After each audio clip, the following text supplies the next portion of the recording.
Good morning everyone. Uy, ang sa kuyang agom naghuhugas ng sira. Siya ang naghuhugas para malinig ang sira. Another si Patrick. Nagkakaho ng sira sa urukan. Piguhugasan niya ang body, tumabaybay. O, yan ang samuyang baladan. Nakaba. High tide, dahil kami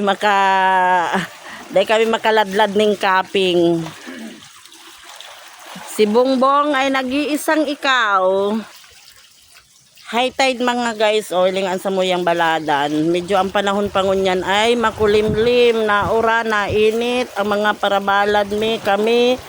Diyos ko, mapapaig na kami, di kabubuladlad kang kaping. O, yan ang sitwasyon kang samuyang baladan, kang sira, kang panahon. Dagang panahon, oh. Today is cloudy. Cloudy. Oh. High tide. Yan ang baladan mi. High tide, oh. Dahil kami makaladlad ng kaping. Hugas ng sira, pando. Ayan, o, natsaga.